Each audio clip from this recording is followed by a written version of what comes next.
And test, 1, 2, 3. Can you hear us, chat? Because we're alive and we're back with another Game Guys regional. Woo! It's time for Blazing Dominion. The stage is set. Actually, if I flip over to I can't flip over to crowd cam because then you can't hear our voice. But we do have our duelists coming in soon. So once we get the go ahead, it will be time before you know it. Man, coming off of YCS Columbus is gonna be weird to see. Well, I mean, it's been a long week. It has been a long week, but it's just going to be weird to see what the impact is because everybody thought that Brandon Dracotail wasn't going to be able to do it. Now we're in a post-Brandon Dracotail can still throw with the best of them economy. Yeah. So your side deck changes, your main deck changes. People actually have to like think, oh, I'm going to go up against like normal decks that I'm used to seeing for previous formats. Yeah, it really feels like follow-up is everything. You have to be able to play through boards, you have to be able to actually gain advantage. And as long as you can do that, you have a fighting chance in this format, no matter what deck you're actually playing. Yeah, it's going to be a good time. Is there any predictions you have, right? Because you did a pretty good job of scoping out what the competition was going to play last event. Well, I mean, you know, it's just reading tea leaves, right? Like, hey, I'm just so good at it, you get used to it. But I would say I was really impressed by the Power Patrons umbrella that kind of came about because of Blazing Dominion. It just feels like Medius the Pure X all is just going to be always in the conversation because it's doing everything I'm talking about. It gains advantage, it creates pressure, and it can play through boards while also gaining a ton of advantage. Like, it feels like it does everything, all of these archetypes. And so I'm so here for it. And if people are, you know, experimenting, last time we were here in Houston, we had some fun surprises of people really showing up and showing off. And I'm sure it can happen again. Well, I think if I had to make the same prediction, I hope that Dooms can finally get it done. It's another Medius the Pure style deck, but it's a little different. Again, it demands 2 interactions for every one. But as our head judge is making announcements, I think that means we probably could check a look at the gameplay. Because our duelist should be sitting down soon, too. Yeah, there we go. Let's go, baby! And we'll get their info up on the screen as soon as we receive their deck list. But I'm excited to see who it is that's playing here.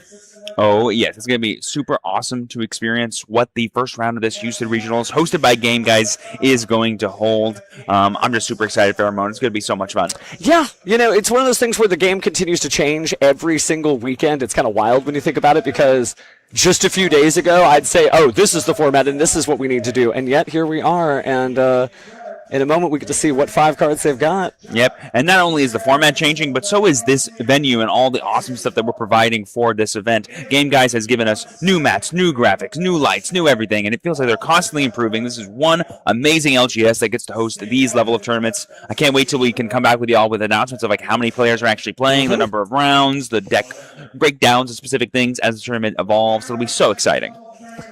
Well, it looks like confirming just some basic announcements from our head judge here until we get the go to start. Our players here in the actual Game Guys arena will not be starting. But it does look like 9 rounds of Swiss. It's kind of hype. There are some late registrations as well, so some new challengers entering the fray here. Yeah, switch to the crowd cam for a second. Let's get this like line. This long I think line they can't hear us if we have the crowd cam, but I will switch nonetheless. But we have 252 players, by the way. Nah.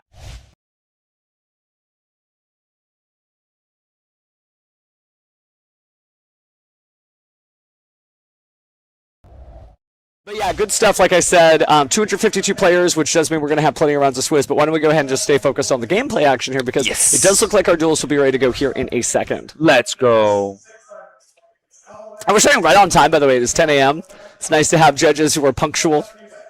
It's hard running these tournaments, man. You got to give your whole weekend for it, so good looking out. It is a logistics nightmare, but it leads to a Yu-Gi-Oh! Dream for everyone that shows up. Teamwork makes the dream work, that's for sure. Oh, we have player audio this time. That's so awesome, actually. Just because we here. And we can see you in the chat, by the way. So good to see you, Daniel. Good morning, Imran. Imnek? Oh, you're Nick. Okay, that makes way more sense.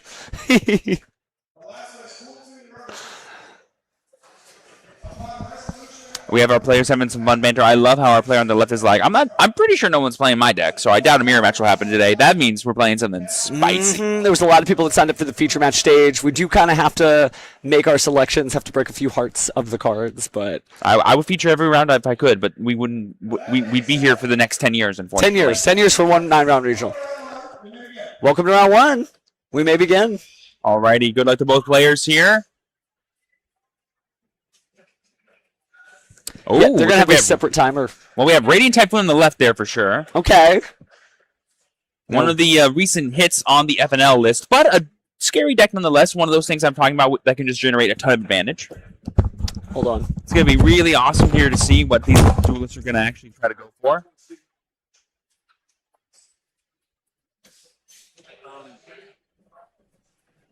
They're just waiting here from confirmation from our stream judge of when they can begin. Like our players both said, they will have their own separate time clock in case anything hinky happens. We want to make sure that we can capture the show while maintaining the integrity of the match. All right, so we got deck list now. Oh, Ooh. It is what I thought it was. That's exciting. Oh, how fun! This will be very, very nice. They should be starting. And then, yep, we got confirmation there on the left that our opponent is playing Radiant Typhoon. I don't want to give away quite yet what our opponent on the right is playing, but I feel like everyone at home is going to be in for a treat.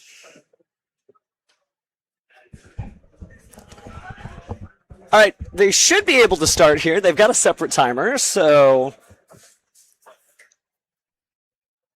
let's see where our duels are going. Don't worry, they're not losing any of this time. They will have the full 50 minutes, so.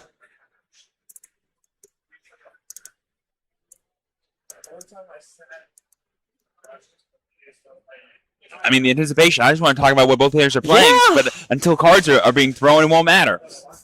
This is always the, I always say the anticipation before you start your first round, or really any round of competition like this, is the worst part. Just get me playing, and then everything else will figure itself out. Right, just verifying. Looks like one of the players submitted their deck list. We should have it. Making sure we got all the paperwork in one place, which is important. I see.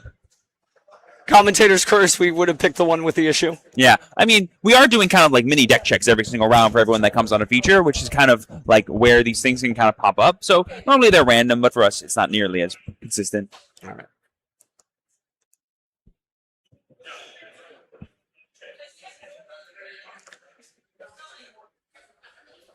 But the anticipation in this room, I mean, that's what you get when you get a Texas Regional. You know, so many people are some of the highest to ever do it when it comes to actually competing in the game, that it's going to be a really strong field, no matter how big it is. 252, but like probably 150 plus of them are YCS level competitors, if not better. Yeah, they certainly are. I mean, one of the things that's always surprising when you show up to a Texas shop is a lot of duelists understand this community may seem to be are some of the top competitors, considering that we have, you know, Aditya Darop down here, Cameron Neal, UDS champion, World Championship competitors, etc. Speaking of competitors, it looks like we do have our names here. So we have got Radiant Typhoon versus Clown Crew Mitsurugi. Ooh. And that means we've got Jack on the right as well as Andrew on the left. It'll be beautiful to see these players mix it up. And this matchup will be one for the books. We have kind of a deck that was hurt by the most recent Forbidden and Limited list, and we have a deck that was unlocked thanks to Blazing Dominion with the brand new Clown Crew cards. And I mean, is it safe to call Jack's deck just Tribute Tribal? I mean, let's be real. Tribute Tribal. I mean, that is technically what you're doing, and technically when you think about all of the stuff that you do in Mitsurugi, you're tributing. When you think about all the stuff you do in Clown Crew, you're tributing. So yeah, I think that's honestly not a bad way to say it. You don't get necessarily as much advantage as you would in some of the other tribute heavy decks, but it's pretty good. It's pretty good, I'd have to say. Yep, and then we go confirmation. We got Andrew Garner on the left, and then I believe it's going to be Drac Frudge on the right. Both players have begun their opening turns. They have opening hands, and we got Jack beginning off. I see a pretty cool hand there for them. We see some ritual access. We see some prayers. We see, of course, the main man himself, Bian Caviso from the Clown Crew. Oh, are we thinking in draw phase here? Because we have that prayer, so we get some value while playing around the most amount of things. But Andrew begins the turn with a draw step Fuolo. So are we thinking of chaining to this? We might. What's particularly interesting about this matchup is, yes, there are some spells and traps on the Clown Crew side, but they're not necessarily like the same type of control deck where it's sort of a glass cannon. Yeah. A single Mystical Space Typhoon isn't going to wreck them, and considering that they have other things they can set, like Mitsurugi Prayers, like Mitsurugi Great Purification, it's going to be pretty strong, but I wonder if Andrew is aware that Jack is playing the full Clown kit, or if he just thinks he's against Mitsu at this time. It looked like I was mistaken. We were not in the draw phase. This was a main favorites prayers, and that means the Droll and Lockbird that's in Andrew's hand is going to super punish him. And because we played a quick play spell as the Mitsurugi prayers, we get to summon the Crosea from Andrew's hand. It's almost like this is their both turn one. Our turn one. Let's go and draw. Looks like we got Vararoon, and did I catch that right? He slowed down completely to a dead stop because of the Droll and Lockbird? Well, yeah. I mean, he has access to the Habakiri, but playing into the Fua just seems maybe like too much to do, especially when you're so far behind and can't even activate the full effects of your cards. Yeah, well, the full almost wasn't as big of an issue, but hey, now we're here, so we're going to infinite impermanence that Crusea. And it's not like Andrew had anything better to do. He just went tribute summon Crusea, and I think he's going to be stopped as well from that imperm. So both players are doing a good job of stymieing the other, but Jack is the one with the full grip, and all Andrew has are 2 cards that can't do anything. Yeah, talk about the Tribute Tribe. Certainly, Tribute Summoning is not a good feeling on Radiant Typhoon, but now we're going to go ahead and draw for turn here, entering the standby phase in Habakiri. Yep. And that's rough. I mean, this represents full Mitsu combo, and because we have access to the Bianca Viso in our hand, I imagine there's going to be a lot more we can access. Saji summon, and then immediately Tribute effect to go ahead and get a spell. All classic stuff we've seen time and time again. Clown Crew, definitely a new look. A lot of appearances at a recent regional 2 weeks ago, the end of the Forbidden Limited list, but I haven't seen as much gameplay of it. So with the YCS, for instance, there wasn't a lot of clowns clowning around. Ooh, we're going to be sending out the 2 level 4s here in Kusanagi, plus I'm going to assume Armasa. Yep, there we go. So we're going to get extra searches here of both monsters, and we're going to be returning the Mitsurugi Ritual to our hand. This will give us access to Murakumo if we need it, which could be more than enough. If we can just get this Bianca Viso online, the damage will be there for Jack to win this turn. Yeah, you really don't need much, considering the 24 off the Habakiri, the 3,200 attack off the Murakumo, and that's already into, what, 5,600 from there? Yeah. So, yeah, 2,500 from the Bianca Viso would be enough, so you don't really need your extra deck effects. Bring them out, Tribute 2, draw some cards, attack for game. I mean, really good example of patience there from Jack. Yeah, sure, you were stopped, but you had Nibiru plus Imperm access, and your opponent went -2 to stop you. I'm cool to just take the turn off and have all this crazy follow-up because of how strong my hand is. You have to now beat me. Good luck, have fun. It's not like Radiant Typhoon is a bad deck just because of the changes of the Forbidden Limited list. We saw on the YCS Columbus stage, some people get there through the feature match stage, but it doesn't seem like this is the best showcase of the deck right now as Habakiri hits the field. Yeah, the biggest hit to it was its consistency, which we can kind of see here. The deck is as powerful as it's ever been, but, you know, its likelihood of achieving that power game to game has been reduced, and that is a thing that a lot of players take into consideration whenever they're playing any game, any deck. You're right. The ceiling is just as high as it ever was, but maybe there's just stairs and not an elevator like there used to be. Wow, and now we're going to activate Prep. Oh, sorry. Yeah, you're right. Preparation of the Rites. I was thinking pre-prep for a second. I'm like, no, that's a different card. That is regular Preparation of Rites. Ooh, and we're going to be getting, I believe that's Flare, Clown Crew Flare, the ritual monster for the deck. The cool thing about the Clown Crew deck, it has access to every single type of special summon outside of Pendulum. Don't worry, those are coming too. Oh, that's it. Yep, that's going to be the scoop. That's all she needed to see because Andrew, again, life points would not be too much higher than 2,500 life points, and so Bianca Viso would have been able to close that out. But as we all know, Yu-Gi-Oh! Is a best-of-3 format here in the North American region. We're going to be doing, I believe, 50 minutes, best 2 out of 3 for all 9 rounds today. So, Andrew got some information as to what kinds of cards Jack was using in their deck, and hopefully they can draw a better one this time. That's really all the big lessons for him. And then Jack goes, okay, I'm playing against Radiant Typhoon. How do I do that again? Yeah, jeez.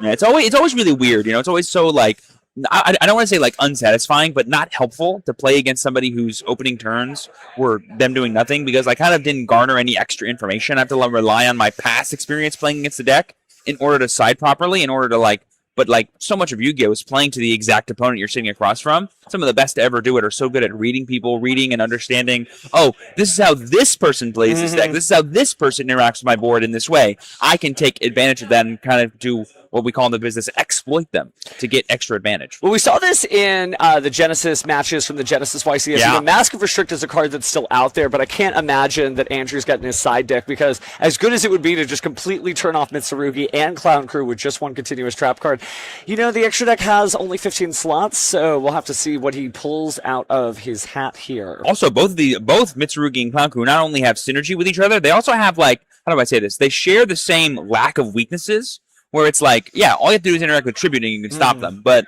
they don't care about stuff like Shifter, DeFi, common things that we try to see duelists use to lock out people from winning the game. They just don't care about any of that. They're like, all my cards just need to be tributed. I don't care where they go after that. And if you're seeing those stars out of the bottom of the screen, that's how we're keeping track there. So again, Jack George. up a game 1, Andrew still working on the side deck there as we go into game 2. It's exciting, honestly, because the stream always looks better, but the gameplay always continues to evolve too. I will say we are very clearly playing favorites here with the Monarch playmat and the tribute deck on one side. I promise that's on purpose. These are new OTS mats that every single OTS around the world has received. It's just a happenstance that Tribute Tribal is currently up a game on the Monarch map. Yeah, a little bit. So it is kind of neat to see it. We are seeing Ryza versus Mobius, but there's also Caius, Thestalos, the entire crew there, even Zaborg, which it's funny to see them in such like a giant picture. I didn't know that not Thestalos, what am I saying? Zaborg. Oh. Zaborg has an afro. It's green. It's like this big feather, and I'm like, really? Oh, yeah. You wouldn't put that on Ryza? Make it out of feathers? Oh, well. And, actually, I'm pretty sure factually Ryza is the smallest Monarch. Like he's how big he is. Yeah, he's just like a regular guy. I'll have to take a look at one of those Monarch cards where the whole group setting has them all together in one picture. They're on Domain of the Monarchs, so you can see them there. Okay, gotcha. And so he's the small fry. Yep. Grandmark is gigantic. Well, Grandmark is a mountain. Because he is a mountain. He's Earth, and he's rock. Speaking of rocking, looks like our duelists are rocking rearing to go as we draw our opening hands here. I'm already seeing a much better hand from Andrew. Ooh, and some fun tech there with the Fiendsmith Engraver. We're going to go ahead and begin with a draw phase vision here. Draw 2, discard 1. If we discard a quick play spell, of course. Yeah, better be. He's only got, looks like the one choice there. Oh, he also has MST, but as we know, that's like plus 15 in the deck, so you got to hang on to it. Meanwhile, on the other side there, just a handful of Clown Crew setup and a pre-preparation of the rights, which is kind of nice. There are 2 copies, so we'll see what happens. That Ash Blossom could be pretty painful. Something that a lot of Clown Crew duelists do when they go to games 2 and 3 is they slide into things like, raw sphere mode or kaijus because they can quick tribute. You're right. You can't just reveal Bianco Viso and then tribute summon a monster, and that would be when Dragon Raw sphere mode, so that'd be fun. So like that could be a really fun thing to kind of interact with your opponent. Obviously, it's like a 2-card combo. They have to like hard draw going second without the 6th card, but I mean, hey, end phase. Tribute your whole entire board. Begin my turn. That's pretty good. Does seem pretty good. Speaking of pretty good, looks like we're setting infinite permanence there. A quick play spell card. We've got that Fiendsmith track with the Droll and Log. We're just completely shutting things down. Meanwhile, on the flip side here, there's the pre-preparation of the rights. It's going to be an Ash Blossom and Joyous Spring stopping that, but little does he know. Another one. Wait. Potentially? Maybe going just for the preparation this time. Preparation of the rights. Search out the Clown Crew Flare. Yeah, he was maybe debating I think it's Clown Crew Rehearsal that's in our hand right now, which I believe does let us access some form of the engine. But he's going to go ahead and get the Clown Crew Flare added to their hand here to maybe Ritual Summon it? Or is it the Ritual that he has in hand? That could be what he has, actually. Go in the opposite direction to accomplish the same goal.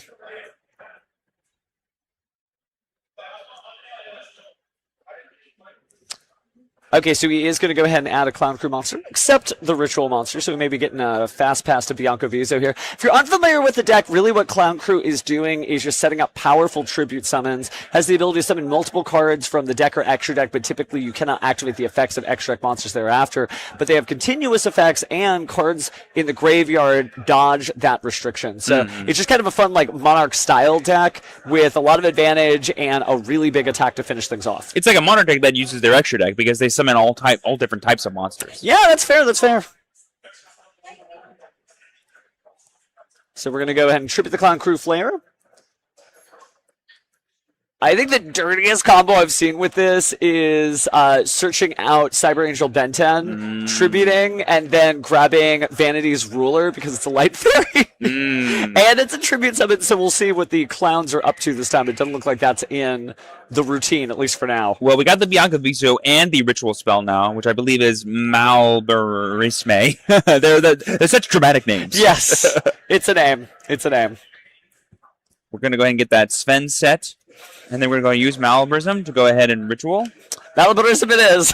I mean, that's my guess. It's regional. And it is the regionals. So again, just going to shuffle back more cards to draw. It kind of actually reminds me of True Draco, too, with like a new coat of paint. Yep, so here we see the Xyz monster coming out as well as the Fusion monster. And then we're going to use the effect to tribute summon into the Bianca Viso.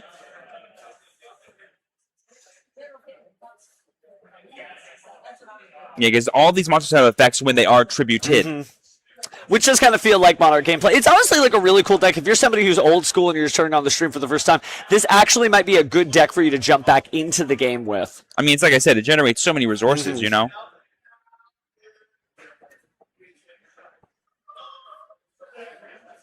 Ooh, MST on the continuous trap effect. Ooh, that's pretty good. Yeah, I mean, that's originally what MST was for. It doesn't negate, but it does prevent cards from resolving by activating MST, and we do have the infinite permanents as well. Yeah, so. putting a stop to Bianca Visa there is pretty huge for Jack's resource engine. That is what our duelists are playing for today, that beautiful Bianco Visa mat. Jealous to anybody who plays Clown Crew on top of that. It's mad Riz. Speaking of Riz, looks like we've got our spell and our trap set out here.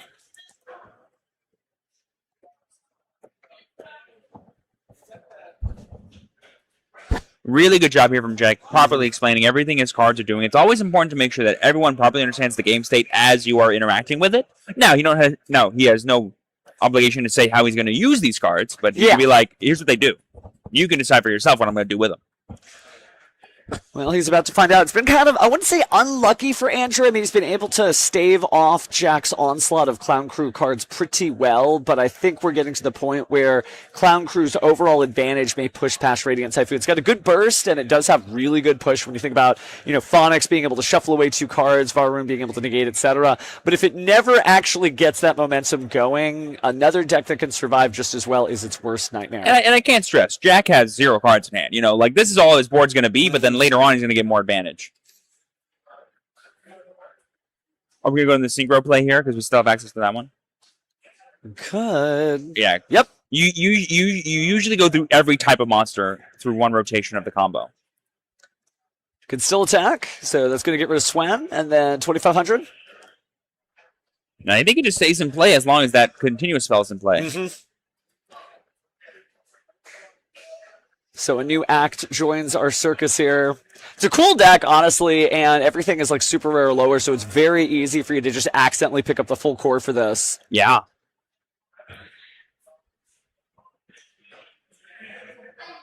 Yeah, we're really feeling the effects of the draw on Lockbird, though, from Andrew, because I feel like his 2-card hand is all he's actually working with. There's no, false extra advantage. No, with a 1-card hand, and it's Fiendsman's Track, which can represent a lot. Yeah, oh yeah. But, will it be enough to succumb what Jack has built up here? All right, so we're going to go and cut real fast before we draw. That's 3 cards, 3 different types of cards distributed. Not bad. We're going to draw, and that honestly may help the Ghost Ogre and Snow Rabbit being able to destroy. It wouldn't be Bianco Viso, but... Oh, never mind. Speak of the devil, and he shall come. Yeah, this just lets him access it so he can get that Crypt Tribute if he needs to start interacting and stuff and utilize the actual effects of his cards. Oh, but there's the Ash Blossom and Joyous Spring against the Fiendsmith Track, completely slowing it down. So with just a Soul, Ghost Ogre, and Snow Rabbit, Andrew's start to the tournament may be off to a bad one. We could make Typhon here. Typhon's always an option. Normal Summon Rabbit, make Typhon. I don't think we special something from the extra deck twice. I guess we would have had to, though, because we tried different type of cards. Yeah, they hit the board. So, is he going to go for it? Oh, but before we do, Tribute. And I think we're going to draw, trying to get more pieces of non-engine just to be able to thwart whatever the next play is. It also just lets him recycle so much stuff. And then, Andrews is going to go ahead and get that concede there. Back-to-back games where Andrews wasn't able to do much, but Jack was able to put a stymie and a show with his Tribute Tribal. Well, we get to talk to him about all the Clown Crew shenanigans, why he chose to do it. I mean, they sure are performing shenanigans, I'll tell you what. They are, ladies and gentlemen. They hit the board, they do their show, and then they're like, okay, on to the next act. That's what we got to do when you're performing a show for people. Yeah, it can be really hard to, play a deck like Andrews, which is super grindy, super advantage-based without actually getting your engine started. But Jax is very explosive when we need to be. We saw the Mitsurugi happen game 1, and we saw the Clown Crew happen game 2, and how they can hopefully bleed together is pretty obvious. You have access to ritual spells, you have access to plenty of tribute fodder, and tribute value as a result. No, good stuff, good stuff. And for the side deck, you don't really need too much because you're main decking so much weirdness, but I guess the super polymerizations were part of the kit here. Super polymerization's stronger, I think, than it's ever been before. So many new targets, right, including the new Fata Dragon Ram. Oh, and he had it, by the way, the Winged Dragon on Sphere mode. Yep, it's a very, it seems like a very powerful going second tool for specifically this deck. And What's cool about Super Poly is that Super Poly is so good in this format right now, but also with a deck like Clown Crew, where you only really need like the 6 extra deck monsters, like 2 of each probably is a good amount. You have infinite room besides that in your extra deck. Yeah, Pot of Extravagance actually does feel pretty good in there. Super Poly. Oh, yeah, Super Poly too, but I mean, thinking about it, you can do both. Sure. So, like, I guess Pot of Extravagance when it came into my mind, I was thinking about, like, the fact that it comes prepackaged with the Mitsurugi deck. Right. And if you're playing Mitsurugi and Clown Crew, you can't give up all your monsters, so you might end up, like, using it more as an upstart goblin instead of the full extra. 100%. But yeah, we're going to get a quick interview here with Jack to talk about more about their deck, more about their matchups, and more about how they're feeling about the rest of the day. It's going to be super nice to see. Oh, he's coming, he's coming. Oh boy, we see him. There he is. Yeah. All right, I'll go ahead and give him some room here. Okay, gotcha. Take it from here. All right, Jack, if you just want to have a seat right here, put on your headset. Congratulations. Thank you. All right, man. If you'll get your headphones on so the chat can hear you. We can talk about all things Clown Crew. Yep. So why do we decide to start today clowning around? Oh my god. I don't know. Ever since the release of the set, I've been absolutely in love with these cards. I've been really missing out on having some more low to the ground kind of skill intensive deck that requires you to be thinking a lot more. Yeah, I noticed that when you see most people talk about the deck online, they're like, it's just Bianca Viso drawn to a bunch of hand interactions. But that seemed like you were doing a lot more like nuanced gameplay than that. Yeah, there's a lot of stuff you have to be considering. You know, I definitely misplayed game 1, not activating the Mitsurugi quick play in the draw phase, but still, those micro interactions matter so much. I easily could have lost that game if I didn't think about it. It's okay. It's only the first round of the tournament. You still have plenty left. Talking about that particular matchup, is Radiant Typhoon something that you worry about, considering that, you know, Bianco Viso and friends do put out a decent amount of spell and traps on the board? Yeah, it's definitely worrisome, especially with how important the traps are to the deck's gameplay. I didn't prepare for it because I didn't expect to sit across from Radiant Typhoon today, but I think it turned out pretty well. Makes sense. You got to watch out for that because we all said the same thing about Draco Tail this last weekend, and Draco Tail was number 1. God, Jesse Cotton. Yeah, well, number 9. But is there any deck that you were worried about facing in the tournament that's still kind of untouched by the Forbidden Limited list? Oh, man. In a way, Cool Tune, sure, it got hit by the Synchro Overtake, but with the majority of those cards all being legal and very viable, it's very scary to sit across the table from that. True. The good news for your deck in particular, though, is even if they see your hand, you're just going to draw a whole new one anyway, so you should be fine. Well, with that in mind, you still have a couple of rounds. Are there any shout-outs you want to give to all the people out there? Anybody at home? Somebody helps you test? Yeah, absolutely. First shout-out, my opponent, great guy, loved him. Shout-outs to my friend JR, who's also playing Red Eyes Primite. Ooh, that's neat. Hope he might sneak into the next feature match coming up. We'll see. And shout-out to everyone from Lafayette. Oh, okay. Coming in from out of town. All right, well, let's get back to it, man. Thank you. Good job. Good job. Good luck. You still got some rounds left. Oh, are we playing for an invite today? If I'm lucky. Definitely good luck, friend. Good luck. Thank you. All right, then if you just want to set that down, Steven, tag back in here. Oh. Goodness. So, off to a good start. So, yeah, just clowning around. Oh, I was going to make a "so are you done clowning around" joke. Man, we are sharing our brain cell this weekend. I'll tell you what. Yeah, here, let me just borrow it for a second. No, I think the format's really good. It was interesting that he mentioned that he wasn't expecting to see Radiant Typhoon. Yeah. And I think this Forbidden Limited list, like, while it did take decks down a peg, it only took them down a peg. So a great deck became a slightly less great deck. Right. So I think we'll still see probably a lot of Draco Tail, honestly, in the format. Thanks, Jesse. We'll probably still see some Radiant Typhoon. There was a lot of people still playing Radiant Typhoon, even at YCS Columbus, after the Forbidden Limited list change. Was there anybody else that we think is completely dead in the water that we think may still be out there in the crowd? Nothing's ever dead in the water in Yu-Gi-Oh! If it's sitting across from me, it has a chance to win. I always said that. All right, well, we still got some Malice probably out there in the tournament, too. I can hear the groans from here. Whoa. My groans are excitement groans. I love Malice. Please. Let's talk about this. We've got 9 rounds of Swiss today, but we're going to take a quick break so we can figure out our logistics and workflow. As we go through the day, of course, we can see the chat, so be sure to holler at us. We'll be making sure to get back to you as we can. Also, during the lunch break, which will be between round 3 and 4, are you sure that you still want to do that? I mean, are you sure you still want to do that? Okay, we're going to do a show match, so we're going to actually put our dueling chops metal where our mouth is, something like that. Either or, yeah, we'll play and we'll see how good that Eniacraft deck of yours really is. Oh, don't spoil it for the people at home. It's going to be a surprise. I mean, you flip it and you flop it. You're always flipping and flopping right now. All right, well, I do the Macarena. We're going to go for a break, but don't go anywhere. The next round will be starting before you know it. See you soon.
duelists? What's going on, Duel fans? We're back. This crowd is really popping off as we've got 252 duelists pretty much literally ahead of me. We're about to have some new competitors come our way for round 2. Right now we're just chilled out. We figured that'd be better than just silence and lo-fi music, but if we interrupted your lo-fi, don't worry, we'll put that right back on in between rounds 1 and 2, or 2 and 3. That's right. And to get the energy up for all these rounds we have ahead of us, big shout out to Cafe Cone Beanie. They are an amazing cafe plus specialty shop that is now located across from Game Guys. So not only is Game Guys a place you should visit when you come to Houston, so is this, especially if you want some nice drinks to keep you motivated with a long day of dueling. Cheers, my friend. Goodness. Sorry, I dipped in early. But it's really nice. Like, I try to describe Game Guys to, like, duelists and judges everywhere when we happen to be traveling on the YCS circuit. There's not really a venue that just oozes this level of, like, gamer drip is the best way to say it. It's part anime convention. It's part, like, gamer cafe. And it is just a good time. Like, when we go to the crowd cam, which I know we're silent on, but just to, like,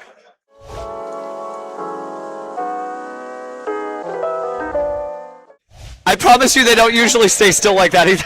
And just for the record, too, that's just one of the rooms. There's a whole room behind us, too, completely dedicated to PC gaming. So whether you're a duelist, a gamer, just overall fandom enthusiast, Game Guys is the destination for you. It really does feel like, I'll call it the riches upon riches of places for people to experience and enjoy. It is an embarrassment of dueling riches, that's for sure. Speaking of dueling riches, oh my goodness, so it is so hard when we have to go through the list of everybody who is available and wants to be on stream, because we can only put one match up there. We'll see who says yes to us.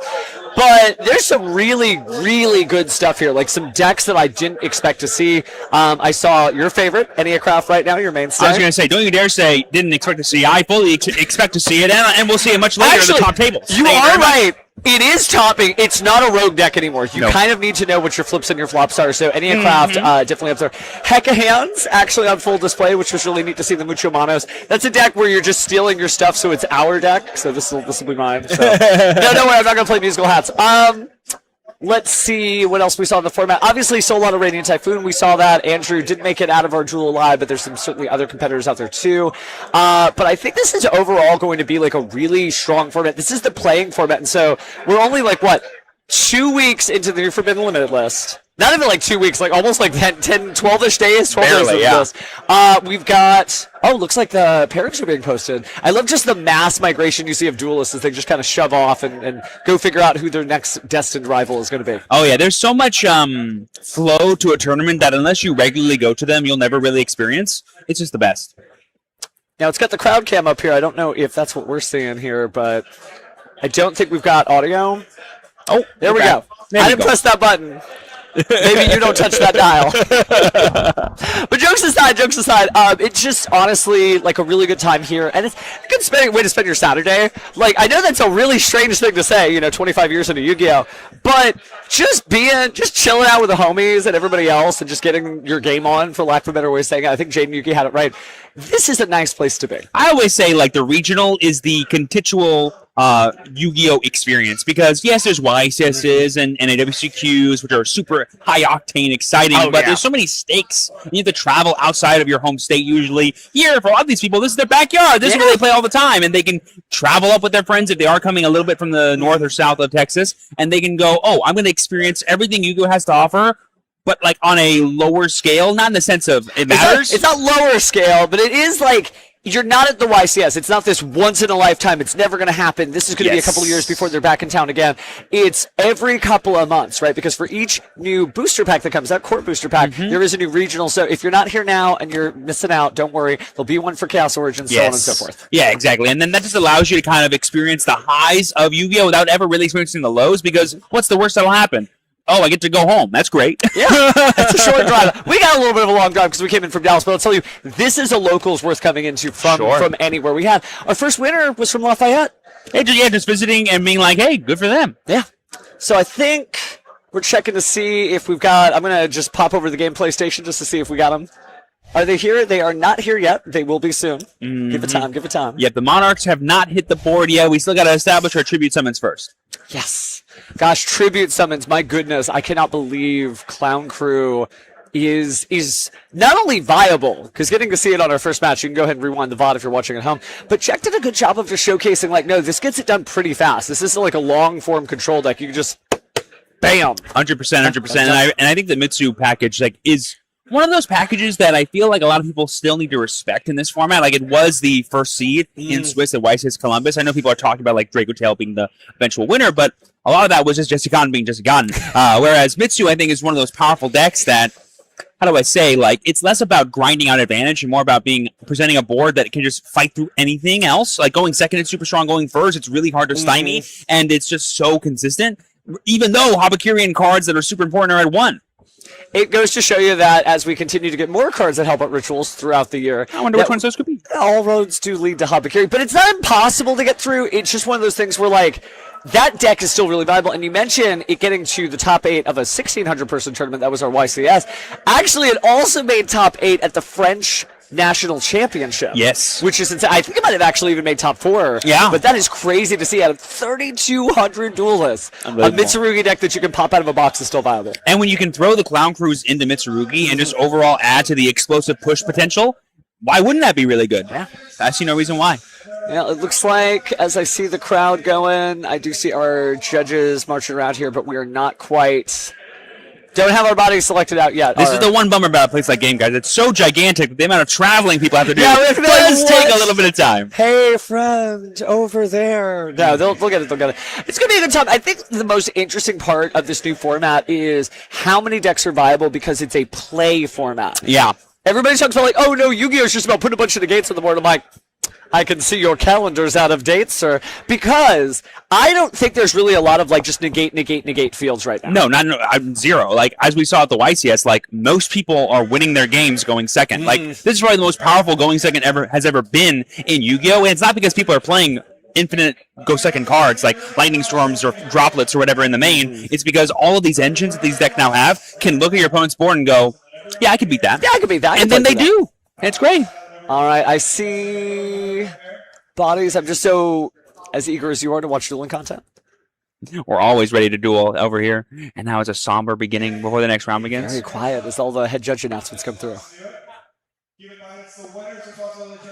Okay, they're just telling them where to put in the match slips, which is important. If you haven't won a duel before, you may not know. I mean, there's so many logistics that go into just even hosting a regional that the actual running of it takes even more on top of that. So huge shout out to the Game Guys staff for putting this on, and a double huge shout out to the judge staff taking care of our players here today and just being the heart and soul, the engine of the Yu-Gi-Oh! Community. There's our bodies. Our duelists are finally coming, so I think we can switch up. If you enjoyed our mugs, that's fine, but here's to you because it's time to duel. Don't worry, silent as it may be now, in a moment, lights illuminate the faces of two destined rivals ready to slug it out. Both of them are going to be 1 out as we come here into round 2.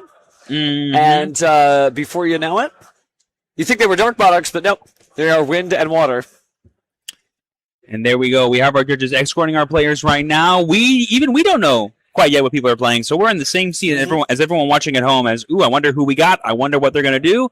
And I cannot wait to see a winner come out of it no matter what.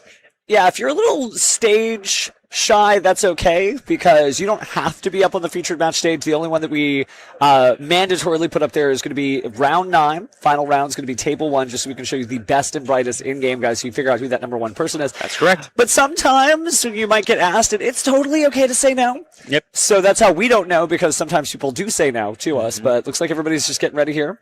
Every feature is opt-in, and we love that. Because usually that also leads to better shows, because people that want to be featured usually are pretty good at dueling and showing off. Oh, but you know, those who don't want to be featured, sometimes they're even better at dueling, and they don't want to showcase their secrets. Delicious secrets. Delicious, like this amazing tea that I'm drinking. Yeah, I gotta say, Cafe Cafe Combini. Combini, man, thanks for the hookup. All right, but speaking of hookup, we just got hooked up with deck lists, and it looks like it's going to be Michael Kelly rocking out Bestial Branded. His opponents is Jonathan Pullen piloting Yummy Fiendsmith. Ooh, going back to old school. That's cool. Yeah, we got a bit of old versus new, but can we really call Branded new? It's been around for 6+ years, getting support every single year. Every time you say that, I just lose like years off of my life. Like, what do you mean Albaz has been here since 2020? I mean, Soul Charge is almost 15 years old. What's another crazy one? Solemn Judgment is 30 years old. No. 25 years old. 26 years old. Thank you. I'm old, but I'm not that old. Good. Appreciate it. I'm pretty sure I'm as old as LOB. Because LOB was what, March of 1998? It was It was not 1998. Legend of Blue Eyes White Dragon was March 2002. Thank you. I was there. I'm trying to think. I'm as old as something as Yu-Gi-Oh. I think I'm as old as the anime. I'm as old as the anime. That's okay. No. You're That was allowed to 98. be, you sweet summer child, you're allowed to be young. That was 98. Alrighty. So I'm not sure which player is which quite yet. I'm not sure if Jonathan's on the left or Michael, but I know we have some fun action going on. If only Stephen Kangas was here. He loves it whenever a Yummy card hits the board. Yummy is another deck that kind of got hit on the most recent FNL list. Having things like Cups of Yummy put to 1 does really hurt the consistency of this deck and kind of makes it impossible to splash with other engines. But I think what's happening here is Jonathan is splashing Fiendsmith into the Yummy engine versus the other way around. Which could be interesting to see. You know, I feel like Fiendsmith and Yummy, you know, not exactly the stomping partners they used to be before, but it does give you access to different cards like Dominus Purge, like Dominus Spark, because those are all light monster enabling card effects, or at least they're not restricting lines. Dominus Spark, a really good card. I feel like it hasn't reached its full potential, and we're just starting to crack into some of the other trap cards of Blazing Dominion, like Solemn Accusation. So I think as cool as this format has been, we're actually still really figuring it out. It's only been about 2 weeks. Gameplay's going to get cleaned up, but bright future ahead of us for sure. Oh, yeah. I mean, you and I were, you know, front row and center as some of the best dueling I've ever seen during YCS Columbus's feature match. And I got a sneaky feeling we're going to be seeing the same thing here at Game Guys today. Definitely locked in for this format. I think Blazing Dominion might be the most Yu-Gi-Oh! I've ever played, and that's saying something. I've like lived at the shop since the set came out. There's just something about it where every deck very much like got a little boost to it, which has been great. I mean, if there's one like negative thing to say about a format as wide as this one, it's you have to test against so many different decks, and even then you probably still can't understand your play lines or your play patterns into everything because it feels like every single player plays every deck differently right now.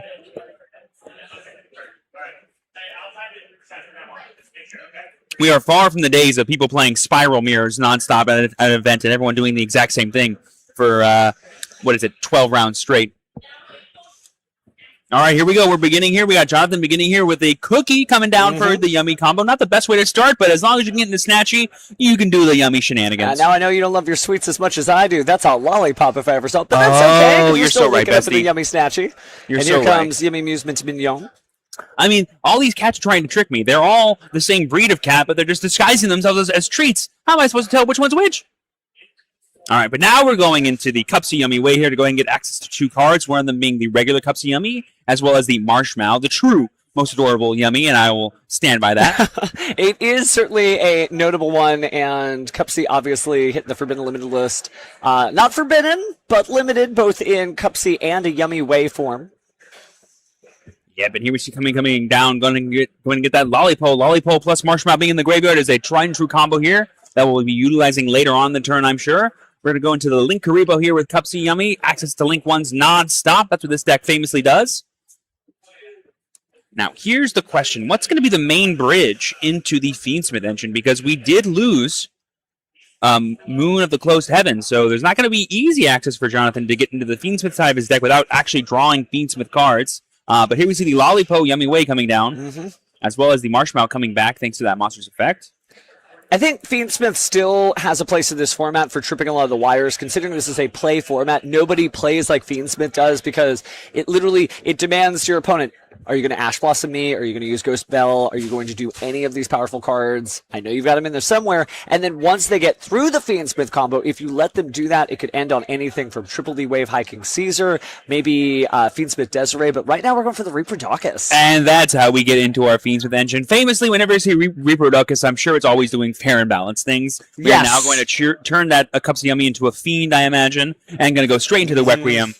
We're going to use the Requiem, tribute itself, and get access to another Fiendsmith monster, usually going to be the Lacrima here to go ahead and dump our Engraver, and then the rest is history. We have reached full Fiendsmith combo. A lot of information here. You figure that if Michael has something to stop Jonathan, he would have used it by now. But at the same time, you could drop in Nibiru, the Primal Being, at the right time. I typically like to save it for right when Fiendsmith's sequence shows up. Yeah, and it's like you were saying, so much of this format right now is about playing Yu-Gi-Oh! In fact, most decks are not favoring playing that much non-engine for when they're going second to stop their opponent from playing. They usually save all their non-engine for their turn so that can assist them in breaking their opponent's boards.